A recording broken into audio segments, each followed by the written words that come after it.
pues, ¿me parece si oramos para darle gracias a Dios por lo que Él ha preparado para nosotros hoy y también para pedirle que nos ayude? Señor, muchas gracias por tu palabra, gracias por el privilegio, la bendición, el gozo de poder sentarnos a tus pies para recibir lo que tú tienes dispuesto para cada uno. Queremos recibirlo, Señor, con un corazón bien dispuesto y para ello pedimos de tu ayuda.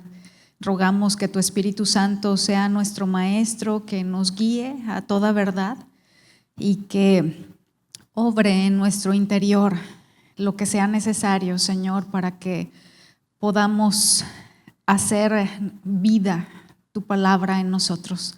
Te lo rogamos en el nombre de Jesús. Amén. Muy bien, pues primero quiero darle gracias a Dios por la oportunidad que Él nos regala de tener acceso a su palabra, a su revelación y por el privilegio de poder compartirla con ustedes y también pues agradecer a David y a Mireya por la oportunidad de poder hacerlo. Y bueno, antes de dar inicio, necesito pedir su ayuda. ¿Me quiere ayudar? Ay, nomás uno que otro. Le voy a preguntar otra vez. ¿Me quiere ayudar? Bueno, necesito que me ayude participando cuando le haga alguna pregunta, ¿sí? Que me ayude teniendo esa retroalimentación de poder ubicar si estamos en la misma página, ¿verdad? Si no se me durmió con los ojos abiertos. Entonces, ¿sí me va a ayudar? Bueno, muchas gracias. Pues el nombre de este tema, no lo pusieron en la pantalla, ¿verdad? Entonces, si no lo pusieron, se lo voy a decir en un momento más. Antes de decírselo, le quiero preguntar.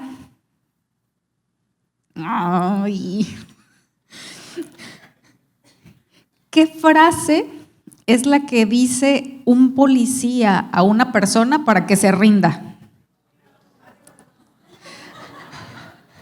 Arriba las manos, ¿verdad? Pero no con signos de interrogación, sino con signos de exclamación, ¿verdad? Es un arriba las manos. Y bueno, espero que nunca se lo hayan dicho, pero lo hemos visto, ¿verdad? En las películas y demás. Y la persona a la que se le dice eso no se rinde de manera voluntaria, sino porque no tiene otra opción, ¿verdad?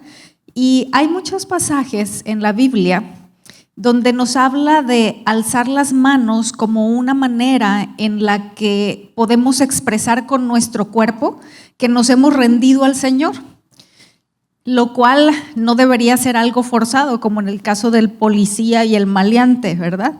Sino algo real, algo de corazón.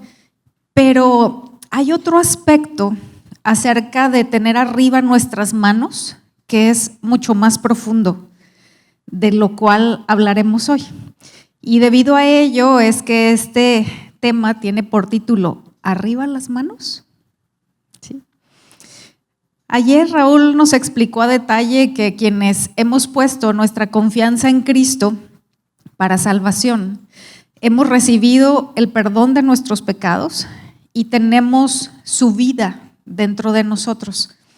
Y lo más probable es que hemos leído en la palabra, hemos escuchado, hemos quizás dicho y hasta cantado que la Biblia dice que vivamos como es digno de Él.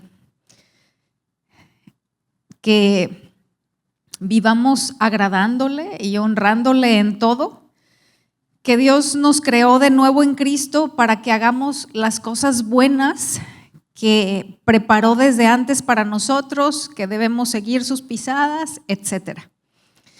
Y podemos ubicar todo esto en la teoría, pero al dar pasos para llevarlo a la práctica, quedar atrapados en un concepto religioso de cómo es que esto se vive. ¿Y a qué es a lo que me estoy refiriendo cuando menciono las palabras concepto religioso, pues a creer que para lograrlo basta con que nos esforcemos mucho, con que pongamos toda nuestra determinación y empeño en ello. Dicho de manera resumida, pretender vivir como es digno de Él en nuestras propias fuerzas. Y no es eso lo que el Señor pide de nosotros, hermanos. ¿Por qué razón el Señor no nos pide eso? Pues bueno, en Juan capítulo 15, la segunda parte del versículo 5, el Señor Jesús nos dice que la razón es porque separados de Él no podemos. Pero mire, aún si pudiéramos, ¿sí? Es una imposibilidad, pero en el supuesto caso de que pudiéramos hacerlo en nuestras fuerzas, no debemos olvidar que nada, absolutamente nada que no se origina en Él es recibido por Él. Nada que procede de Adán agrada a Dios, porque por más bien intencionado que esté, no deja de ser humano, es decir, carne. El deseo de Dios no es mejorar nuestra naturaleza caída, contaminada y corrompida. Y mire, ayer Raúl utilizaba el ejemplo del chimpancé para ilustrar algo. Y he de confesarle que como media predicación mía la dijo ayer. Pero para mí fue una confirmación de aquello que el Señor quiere hablarnos y quiere reforzar, porque a veces no nos queda claro en una primera ocasión que lo escuchamos, ¿verdad? Y los científicos han descubierto que el chimpancé comparte el 96% del código genético con el ser humano. Pero aún si fuera el 99.9% de código genético compartido, estará de acuerdo conmigo en que hay mucha diferencia entre el chimpancé y el ser humano. Aunque Raúl dijo que algunos son igualitos, ¿verdad? Pero usted sabe que hay muchas cosas que los chimpancés pueden aprender a hacer en imitación del hombre, pero eso no los hace humanos. Y muchos creyentes tienen el concepto de que deben imitar a Cristo, ser como Él y obedecer lo que Él dice en sus fuerzas. Muchas veces los propósitos de año nuevo lo hacen evidente, ¿verdad? No, ahora sí, 2024 voy a leer la Biblia todos los días y voy a orar al menos una hora. Pero aunque sean buenas cosas, en ocasiones no nos damos cuenta de que estamos pretendiendo hacerlo en nuestras fuerzas. Cuando Dios nos adoptó como hijos, nos hizo nacer de Él dándonos su propia vida. Él mismo vino a morar en nosotros y es esa vida lo que el Señor desea que sea expresada en nosotros, como veíamos ayer. Y la manera de hacerlo no es imitándolo con nuestra propia vida como lo haría un chimpancé, porque solo la vida de Cristo puede reproducirlo a Él. Es solo viviendo en Cristo y viviendo a Cristo como se hace posible. Pero me temo que algunos creen que separados de Él pueden hacer cosas para Él. Y mire, sucede aún en el ministerio, ¿sí? Aún muchas veces como pastores, como servidores en las distintas áreas, hacemos cosas en nuestras fuerzas pretendiendo hacerlo para Él. Y bueno, otros, aunque estamos convencidos de que no es posible, muchas veces lo perdemos de vista y vivimos como si no lo supiéramos. Entonces le voy a pedir que abra su Biblia, por favor, en Efesios capítulo 4. Vamos a leer a partir del versículo 17. Y No sé qué versión es la que usted tenga ahí a mano, pero en la mayoría de las versiones tiene un subtítulo arriba del versículo 17. Y en muchas de ellas, como la Reina Valera, la Biblia de las Américas, etcétera, el subtítulo dice Nueva vida en Cristo. Sí. Hay otras versiones que dicen una nueva vida. El punto es que lo que viene a continuación está hablando acerca de esto, una nueva vida en Cristo. No es el chimpancé vistiéndose de humano y haciendo actividades de humano. Es decir, no es la naturaleza adámica imitando a Cristo, esforzándose por manifestar su carácter, por mostrar cómo es Él y por obedecerle, sino que, como Raúl nos explicaba ayer, hay que tener a Cristo dentro, hay que estar en Cristo para poder vivir a Cristo. Entonces, vamos a leer desde el versículo 17 hasta el 32, pero voy a ir haciendo pausas conforme vayamos avanzando para explicar algunas cosas. El versículo 17 se lo leo, la mayor parte de esto, en la Nueva Traducción Viviente. Cuando sea otra versión, le voy a indicar cuál sea. Con la autoridad del Señor digo lo siguiente: ya no vivan como los que no conocen a Dios. La Reina Valera dice como los gentiles, ¿verdad? No vivan como los que no conocen a Dios, porque ellos están irremediablemente confundidos. La Nueva Biblia de las Américas dice porque andan en la vanidad de su mente, ¿sí? O de manera más literal es viven en la superficialidad de su mente. Está hablando de ya no vivir como los necios, ¿sí? Los que no conocen a Dios, porque quien vive así le pinta una línea a Dios, negándole el derecho de intervenir en su vida y alejándose de Él. Y nos dice que no vivamos de esa manera, que no vivamos como vivíamos antes de conocer al Señor, antes de tener su vida dentro de nosotros. Dice, porque ellos viven en la superficialidad de su mente. Está hablando de tener una mente hueca, hermanos. Entonces, ¿a qué nos lleva tener una mente hueca? Pues a una manera de vivir vacía, superficial. En Primera de Pedro, capítulo 1, versículo 18, la Nueva Traducción Viviente nos dice que Dios pagó un rescate para salvarnos de vivir vidas huecas.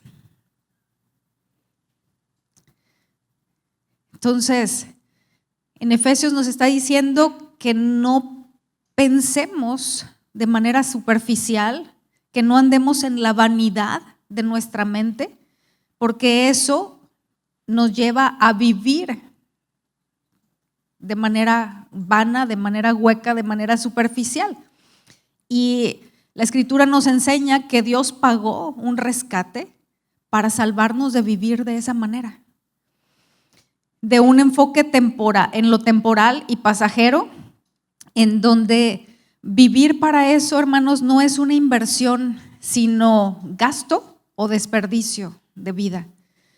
En 1 Timoteo, capítulo 4, versículo 8, una versión dinámica, que es la Nueva Biblia Viva, dice: está bien que te ejercites físicamente, pero es mucho mejor que te ejercites para vivir piadosamente, ya que esto es útil para todo.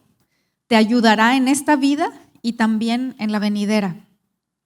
Entonces, sabemos que el ejercicio es bueno y necesario, ¿verdad?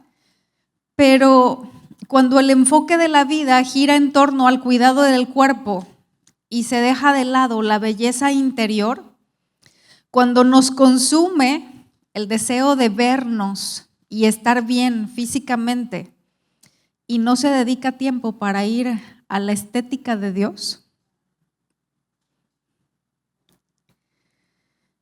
estamos evidenciando que tenemos una mente vana, una forma de pensar hueca que llevará a una forma de vivir superficial.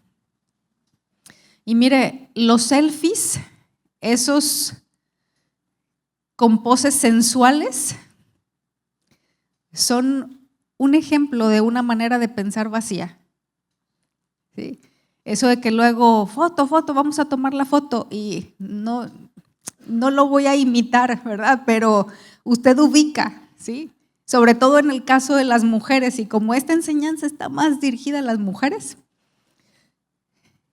que en automático es así como que, a ver, la pose 8,995 y pues ya hice. Entonces, son cosas que necesitamos identificar, ¿verdad? Y revisar.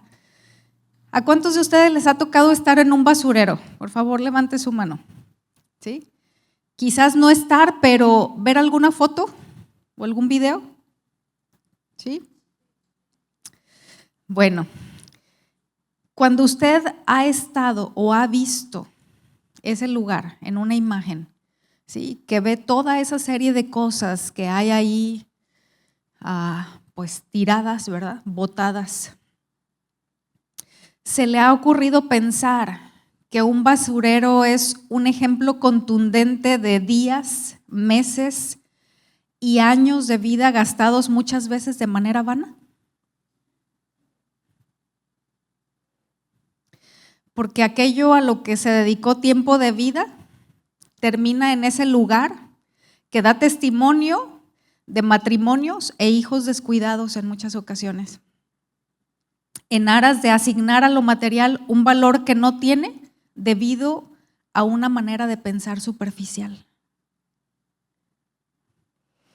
El Señor nos dice, no vivas como los que no me conocen, porque ellos, y regresamos al versículo 18 ahí de Efesios capítulo 4. Recuerde que le dije que íbamos a ir haciendo pausas. Entonces, versículo 18, ellos tienen la mente llena de oscuridad, vagan lejos de la vida que Dios ofrece. ¿Sí?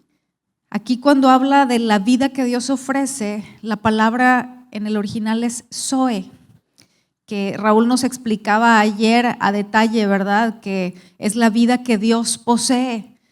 Continúa diciendo el versículo, porque cerraron la mente y endurecieron el corazón hacia Él. Mire, en días pasados, como mencionaba el pastor David, estuvimos unos días en Los Cabos, que es el lugar donde nosotros vivíamos antes de que el Señor nos enviara a Londres. Y bueno, estuvimos ahí con hermanos, con familia, y tuvimos la oportunidad de ver a algunos hermanos que hacía años que no nos veíamos. Y el punto es que al estar ahí se ofreció el que personas que conocemos de hace muchos años, ¿sí? Alrededor de 30, pues que están divorciados después de tiempo de haber estado casados.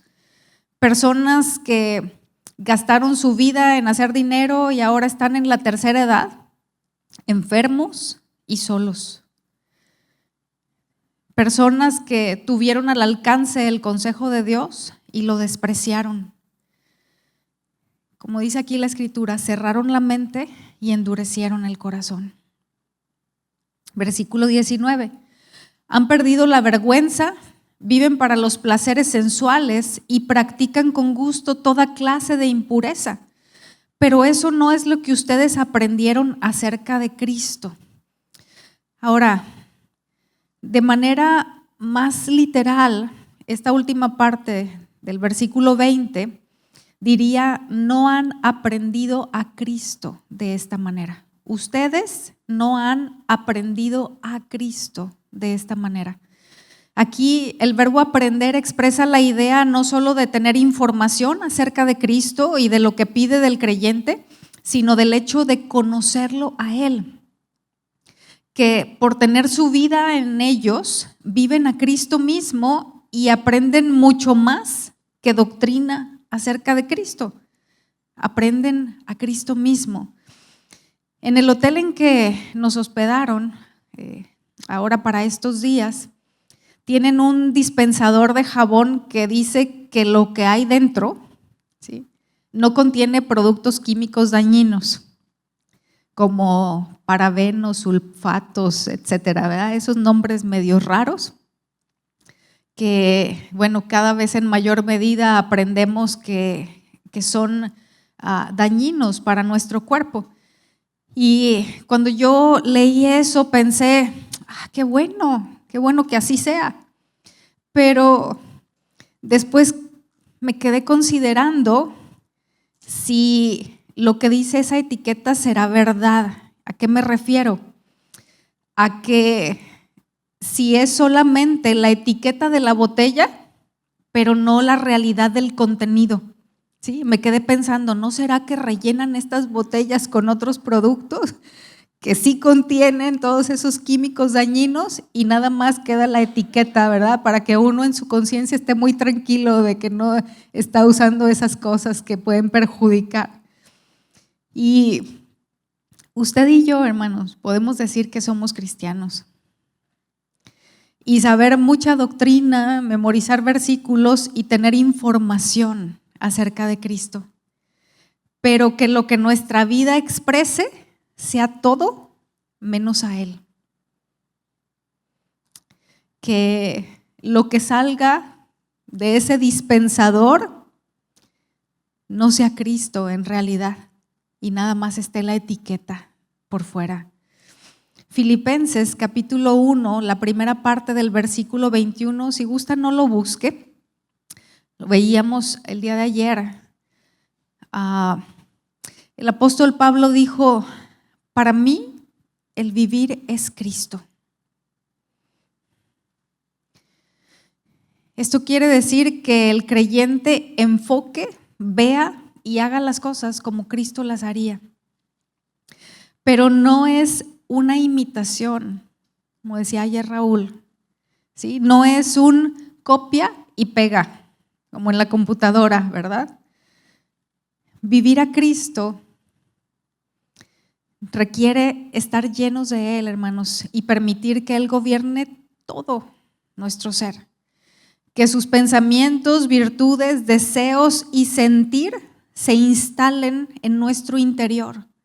Y más adelante vamos a ahondar un poquito más en ello.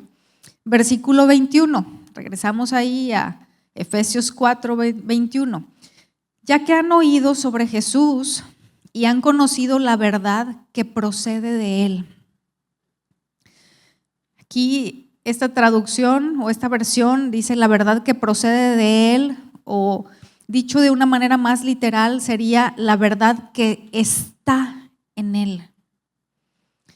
Porque Él es la encarnación de la verdad, ¿sí? Es por esto que la verdad no solo está en los labios de Cristo, sino en su vida. Cristo no es solo el maestro, sino que además es la esencia o sustancia de la enseñanza cristiana. Así que Cristo no es como el médico que nos dice que hagamos ejercicio porque es bueno, pero que Él no hace ejercicio. O como el papá que dice a su hijo que no fume porque le hace daño con el cigarro en la mano o en la boca, ¿verdad? Jesús no solo habló acerca de amar, sino que amó. No solo enseñó acerca de orar, sino que tuvo una vida de oración. No solo habló de servir y dar a otros, sino que para eso vivió y entregó su vida. Cristo no dijo, aprendan a ser mansos y humildes porque yo lo digo, como dicen algunas mamás, ¿verdad? A veces que los hijos preguntan, ¿pero por qué esto? ¿Por qué soy tu madre? Algunos papás yo creo que también, pero creo que se da más entre las mamás. Pues el Señor Jesús no nos dijo así. Cuando dijo, aprendan a ser mansos y humildes, también dijo, porque yo soy manso y humilde de corazón.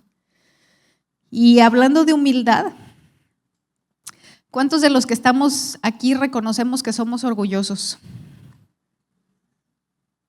Ay, sí. Algunos no la levantaron. Mire, si no la levantamos, es porque podemos estar engañados de que no somos orgullosos. La realidad es que todos lo somos, hermanos.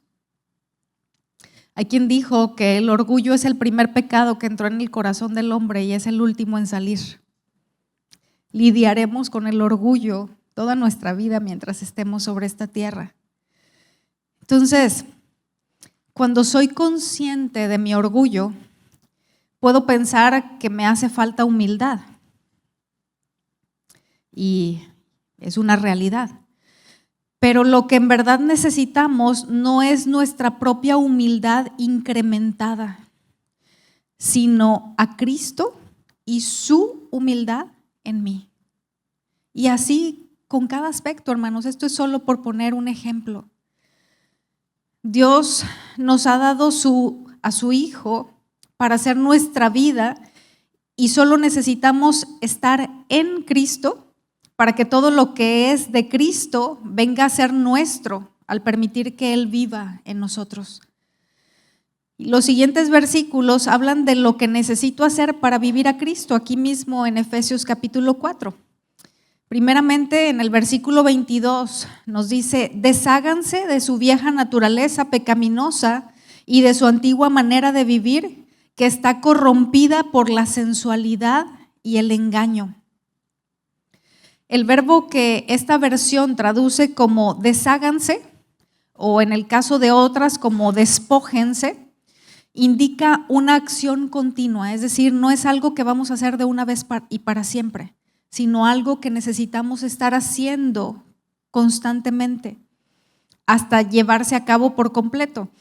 Esa vieja naturaleza, o de manera literal, el viejo hombre, es ese ser que vive de manera arrogante, dándole la espalda a Dios y manifestando su yo en todo lugar y circunstancia. Y es importante que no perdamos de vista que estos versículos están dirigidos a creyentes, lo cual nos enseña que como hijos de Dios podemos estar viviendo con arrogancia, en rebeldía, ignorando a Dios y despidiendo el olor putrefacto de nuestra carne en lugar del aroma de Cristo.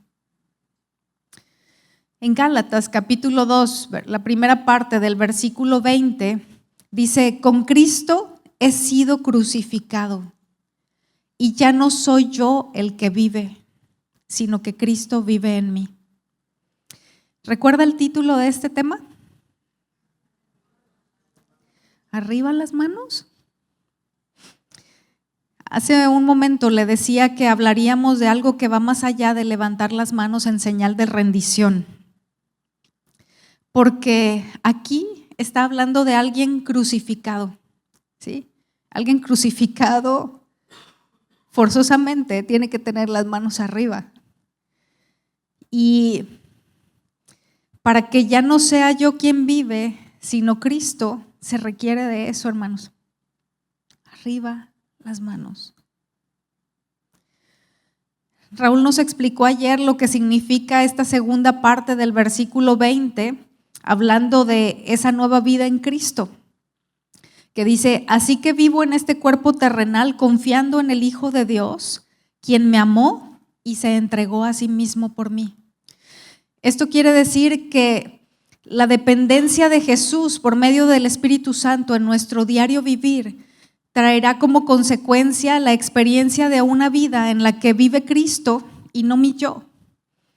No es mi esfuerzo por amar, por manifestar gozo, por experimentar y transmitir paz, por ser paciente y el resto del fruto del Espíritu que la palabra nos enlista.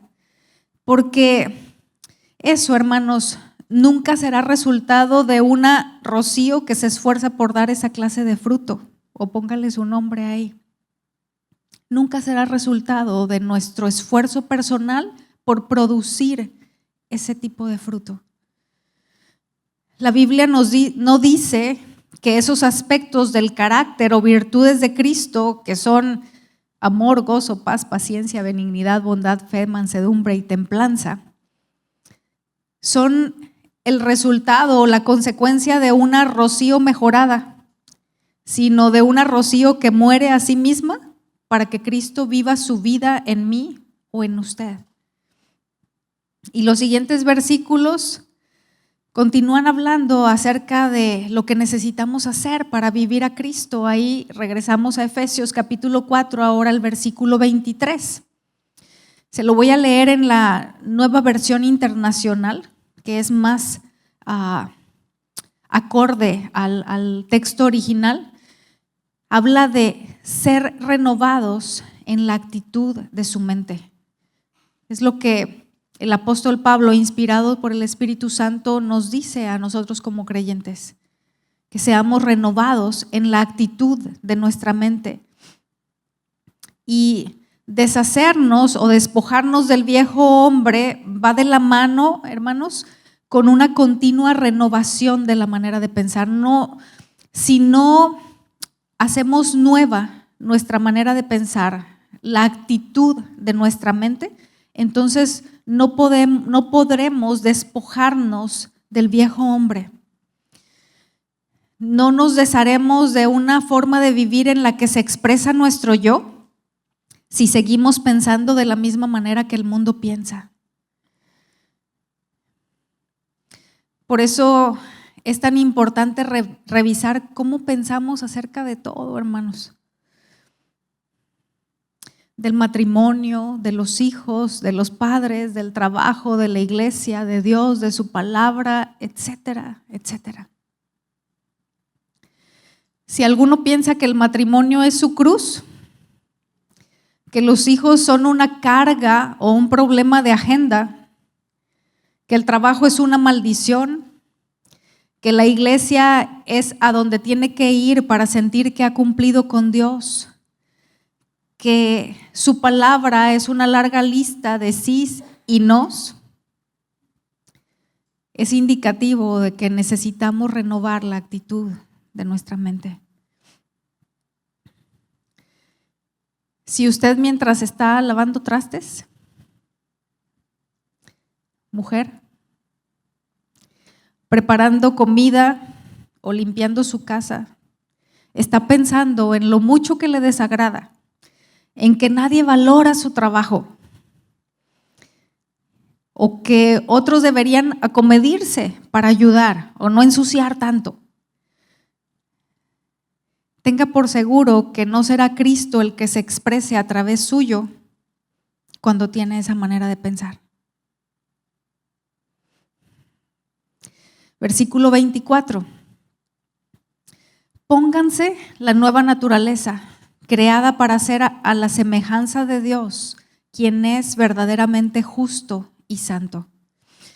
En el versículo 22, el Espíritu Santo nos ordena por medio del apóstol que nos despojemos o deshagamos del viejo hombre.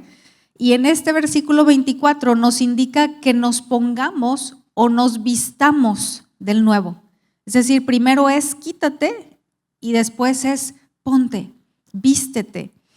Y aunque menciona la acción de vestirse, no se está refiriendo a aspectos visibles propios de la vida cristiana, ¿sí? A aquello que es evidente a quienes están a nuestro alrededor, aquello que es externo, sino que está hablando de una transformación completa, algo que ocurre desde adentro, ¿sí? Es hablando de transformación, una metamorfosis, como en el caso de la oruga que se convierte en mariposa, ¿verdad?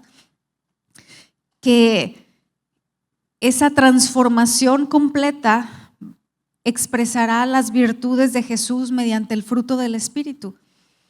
Y los siguientes versículos hablan de algunas áreas de aplicación, ¿sí? No que sea todo, pero menciona una lista de aspectos en los que todo esto puede ser llevado a la práctica. Versículo 25, así que dejen de decir mentiras, digamos siempre la verdad a todos, porque nosotros somos miembros de un mismo cuerpo. Además, no pequen al dejar que el enojo los controle. No permitan que el sol se ponga mientras siguen enojados, porque el enojo da lugar al diablo. Si eres ladrón, deja de robar. En cambio, usa tus manos en un buen trabajo digno y luego comparte generosamente con los que tienen necesidad. Y bueno, aquí, aunque no es una lista exhaustiva, sí habría mucho que decir con respecto a cada uno de los aspectos mencionados, pero enfocándome en la última parte en la que habla acerca de usar nuestras manos en un buen trabajo digno y luego compartir generosamente con los que tienen necesidad. Hermanos, qué importante es que tengamos claro el propósito del trabajo. Que tengamos claro que trabajar no es para ganar dinero. Me quedé callada para que lo procese tantito. No es para vivir el sueño americano, para tener una vida cómoda o un retiro asegurado, sino para servir y dar a otros. Trabajar tiene el propósito de que reflejemos a Dios a través de ello. Y si queremos vivir a Cristo en nuestro trabajo y a través de nuestro trabajo, pues entonces necesitamos cambiar ese chip de cuál es el propósito que el trabajo tiene. ¿Sí? Porque aquí nos está hablando de que usemos nuestras manos, que trabajemos. No es una maldición el trabajo, hermanos. Y luego dice, comparte generosamente con los que tienen necesidad. Entonces, no es trabajar para ganar mucho dinero, para acumular, para hacer una cuenta abultada en el banco, para asegurarme mi retiro, para etcétera, sino para servir y para dar a otros. Versículo 29, no empleen un lenguaje grosero ni ofensivo, que todo lo que digan sea bueno y útil, a fin de que sus palabras resulten de estímulo para quienes las oigan. Yo no sé si usted había pensado en esto. La Escritura nos habla de que el único pecado imperdonable es la blasfemia contra el Espíritu Santo. Y 3 de la lista de las 7 cosas que Proverbios capítulo 6 menciona que Dios aborrece, tienen que ver con hacer mal uso de nuestra lengua, de nuestra boca. En la boca de Cristo no hubo engaño, queja, chisme, murmuración, calumnia, descalificación, adulación, expresiones de envidia, celos, doblez, hipocresía, etc. Así que si permitimos que Él viva su vida en nosotros, nuestra boca será bien usada. Nuestra boca será usada para el propósito para el que nos fue dado. Versículo 30. No entristezcan al Espíritu Santo de Dios con la forma en que viven. Recuerden que Él los identificó como suyos y así les ha garantizado que serán salvos el día de la redención. Y mire, para entender la razón por la cual nuestra manera de vivir puede entristecer al Espíritu Santo, necesitamos tener presente que la salvación incluye 3 tiempos, hermanos. ¿Sí? Primero, un cristiano fue salvado de la pena del pecado en el momento en que puso su confianza en el Salvador. Es decir, en ese momento recibió la justificación. En segundo lugar, es salvado a diario del poder del pecado al dejar que el Salvador viva su vida por medio de él. Esto es la santificación. Y en tercer lugar, será salvado de la presencia del pecado en el tiempo del arrebatamiento o traslado de la iglesia. Esto es llamado la glorificación. Entonces, la justificación es pasado, la santificación es presente y la glorificación es futuro. Así que 3 tiempos que incluye la salvación. En este momento nos encontramos en la etapa intermedia de la salvación, que sería ¿cuál? A ver, dígalo más fuerte, ayude. Quedó que me iba a ayudar, ¿verdad? ¿Cuál es?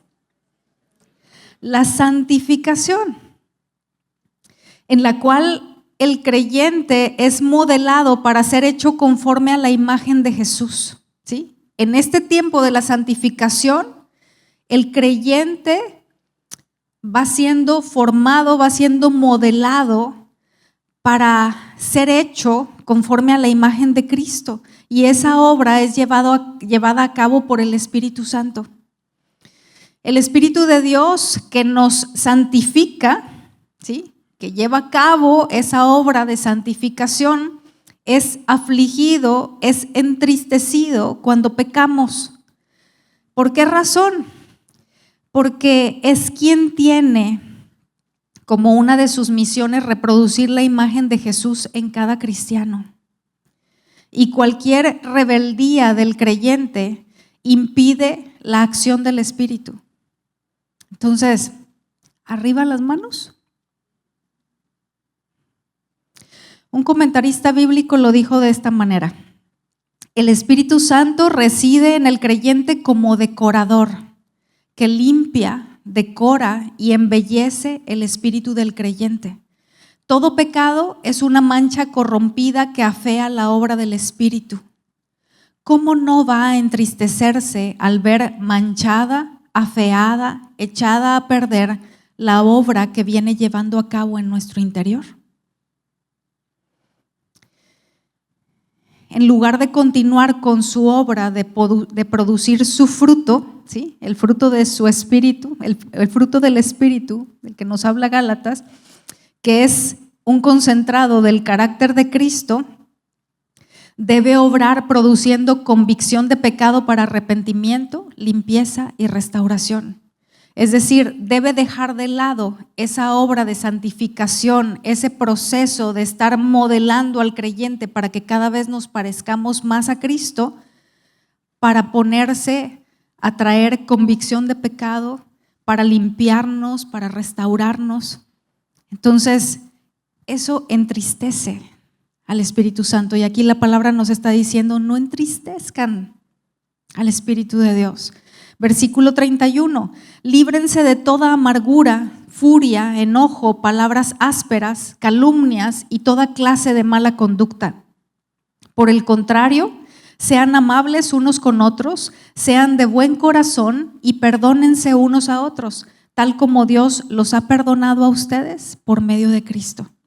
Y aquí también, hermanos, habría muchísimo que decir al respecto. Por causa del tiempo no vamos a ahondar en ello. De hecho, el pasaje en el que está tocando este tema de vivir en Cristo abarca hasta el capítulo 5, versículo 7. Entonces, no lo vamos a leer aquí por causa del tiempo, pero anótelo y después, en un tiempito que tenga, léalo en casa.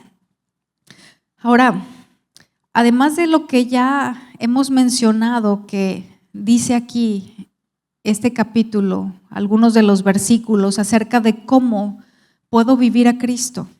Yo no sé si sea algo que usted se ha preguntado, ¿sí? Quizás en su corazón tiene el genuino deseo de vivir para el Señor y a veces no sabemos cómo hacerlo. Y escuchamos frases como estar en Cristo, permanecer en Cristo, vivir a Cristo, estar en obediencia, y a la hora de querer llevarlo a la práctica no ubicamos cómo se aterriza en el día a día. Entonces, hemos visto hasta este momento varios aspectos ya, de una manera muy práctica. Pero vamos a ver algo más acerca de cómo podemos vivir a Cristo. Y además de rendir nuestra voluntad, que es algo de lo que Raúl nos hablaba el día de ayer, y de lo anteriormente mencionado en este capítulo que vimos de Efesios 4, otra cosa que necesitamos, que es esencial, es ir a las rodillas en oración. Venga conmigo a Efesios capítulo 3, hay un capítulo antes de donde hemos estado todo este tiempo. Vamos a leer el versículo 14 y después el 16 y 17. Se lo voy a leer en la Nueva Versión Internacional, que dice: por esta razón me arrodillo delante del Padre. Le pido que, por medio del Espíritu y con el poder que procede de sus gloriosas riquezas, los fortalezca a ustedes en lo íntimo de su ser. Aquí está hablando de ese poder espiritual impartido por el Espíritu Santo en lo íntimo de nuestro ser, ¿sí? En la Reina Valera dice en el hombre interior, es decir, en la parte espiritual de nuestra naturaleza. Esas fuerzas, hermanos, nos serán provistas si nos alimentamos de la palabra de Dios, si tenemos una vida de oración y si nos ejercitamos en un servicio diario para el Señor, que no solo aplica dentro de la congregación, sino en todo lugar. El siguiente versículo de 17 nos dice para qué, ¿sí? El para qué necesitamos de ese poder, ¿sí? De esa fortaleza que el Espíritu Santo nos puede dar. Dice, para que por fe Cristo habite en sus corazones. Mire, en el momento de la conversión de un creyente, el Señor Jesús hace de esa persona su habitación, su morada, su residencia de manera permanente. Él viene a morar, a habitar en nosotros de ahí en adelante. Pero no es a eso a lo que el apóstol se refiere en esta petición que está haciendo al Padre, sino a que Cristo tenga acceso a cada habitación de nuestra vida. Mire, yo puedo recibirle a usted en mi casa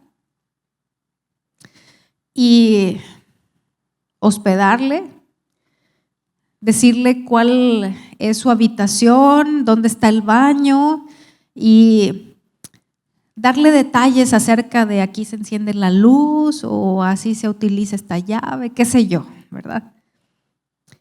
O puedo decirle, esta es su casa, puede hacer uso de todo lo que hay aquí, puede entrar a cualquier habitación de este lugar.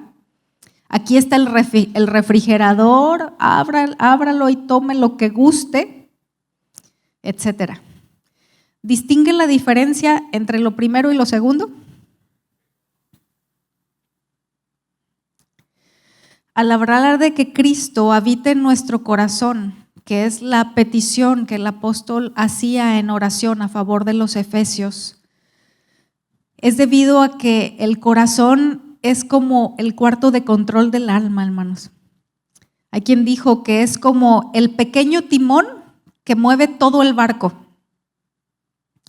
La Escritura enseña que todo, absolutamente todo, procede del corazón. Lo que deseamos, sentimos, pensamos, decidimos, hablamos y hacemos es resultado de lo que hay en nuestro corazón. Y lo que Pablo pide en oración es que sea fortalecido nuestro ser interior mediante el Espíritu para que permitamos que Cristo haga su hogar en nuestros corazones, que no le cerremos habitaciones, que no le digamos, puedes entrar aquí, sí, puedes quedarte aquí en esta habitación, pero no tienes permiso de ir al resto de la casa. Que sea Cristo quien gobierne mis emociones y no mis hormonas. Que sea Él quien defina lo que pienso y no la cultura que me rodea. Que sea Él quien dirija mis decisiones y no mi engañoso corazón. Decir que Cristo vive en nosotros implica que Él tiene plena libertad de hablar, actuar y expresarse a través nuestro. El apóstol oraba que el señorío de Cristo pudiera extenderse a todo en nuestra vida. Voy a mencionar solamente algunos poquitos ejemplos porque son innumerables. El hecho de que el señorío de Cristo se extienda a los libros que leemos, al trabajo que efectuamos, a los alimentos que comemos, al dinero que gastamos, a aquello que pensamos, a las palabras que pronunciamos. En suma, a los grandes aspectos de nuestra vida, pero también a los más pequeños. En conclusión, arriba las manos. ¿Qué tan crucificados estamos, hermanos? ¿En qué medida es Cristo el que vive y no mi yo?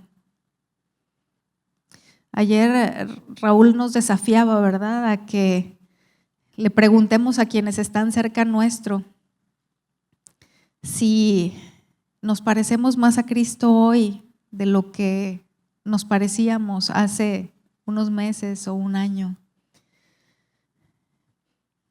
Hace un tiempo vimos una película que inicia con la boda por la iglesia de una pareja cristiana, dicho entre comillas, y el pastor que oficiaba la ceremonia usó el versículo de Eclesiastés 4:12 donde dice que cordón de 3 dobleces no se rompe pronto, para hablar de la importancia de que Dios tuviera el lugar que le correspondía en la vida de esos novios, de ese futuro matrimonio.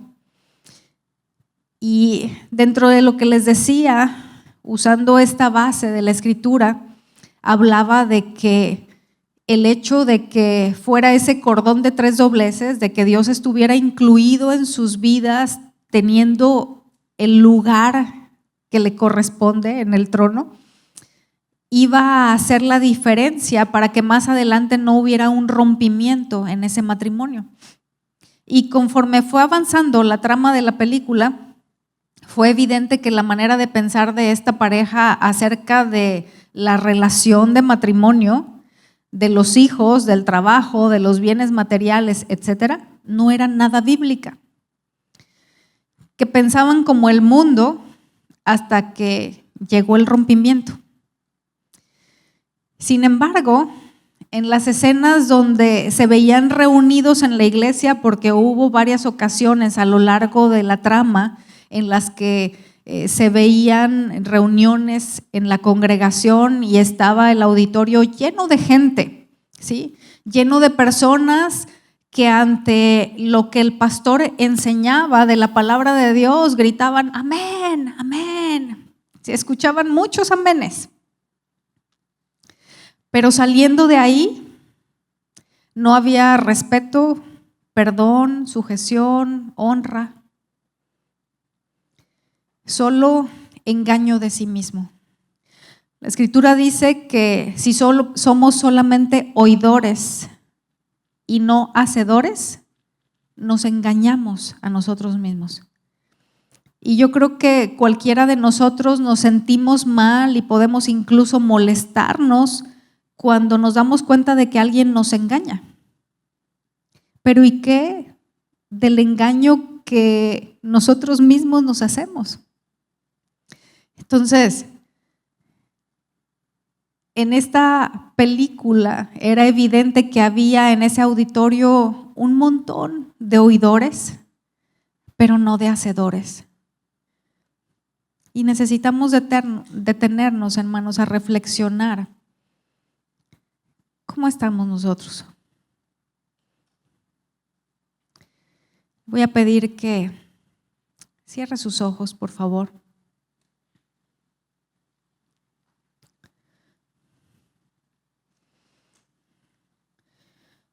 Que ahí, en su lugar, con sus ojos cerrados,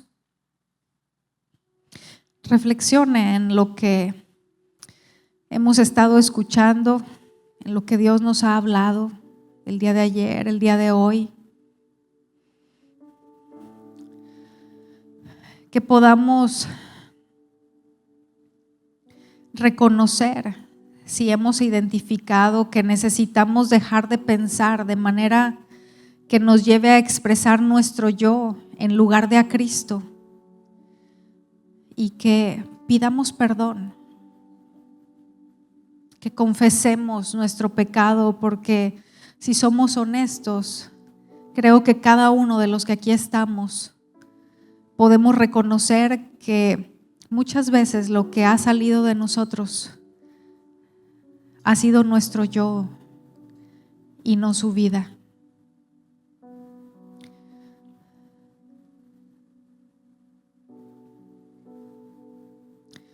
Quizás por años hemos sabido que Cristo habita en nosotros, pero no ha sido Él quien ha vivido. Aunque probablemente no haya cometido pecados escandalosos a los ojos humanos.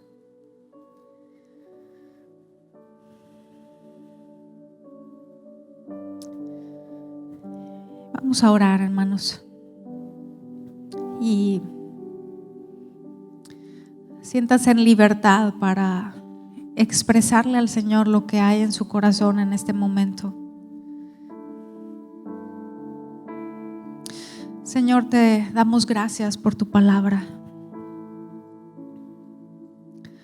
Gracias por la misericordia que tienes de nosotros, Señor, por tu paciencia y tu gracia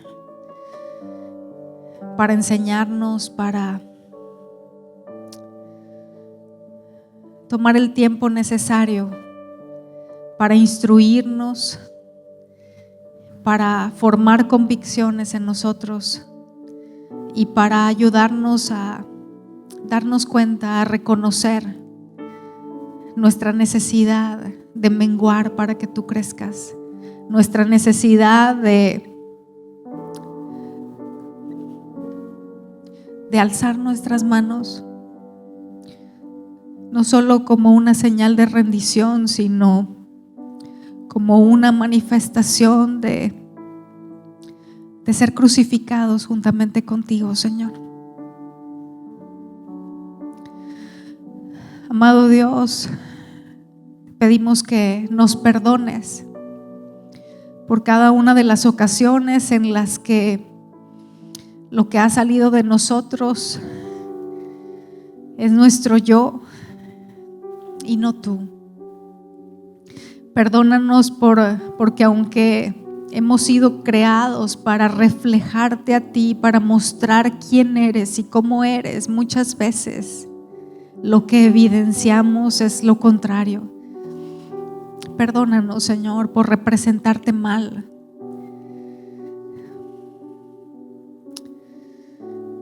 Te rogamos que nos ayudes. Hacemos nuestra esa oración del apóstol, suplicando que por el poder de tu Espíritu, por esas gloriosas riquezas que tú posees, obres en nosotros y que Cristo venga a habitar en cada parte de nuestro ser, que sea sin reserva, Señor, que no haya habitaciones cerradas para ti, que no haya lugares a los que no te demos acceso, que no haya aspectos en nuestras vidas en las que no te incluyamos o en las que vivamos en independencia de ti, teniendo solamente la etiqueta de ser tuyos, pero no manifestándolo como una realidad. Te rogamos, Señor, que tú vayas delante de nosotros y que nos ayudes a no hacer nada por nuestra cuenta. Que tú trates y hables a las personas a través de nosotros. Que nos hagas callar cuando no debemos hablar. Y que te manifiestes en todo. Que tú seas, Señor, en nosotros el amor, la diligencia, la humildad, la sabiduría, la paciencia y todo aquello que tú deseas manifestar a través nuestro. Te lo rogamos, Señor, en el nombre de Jesús.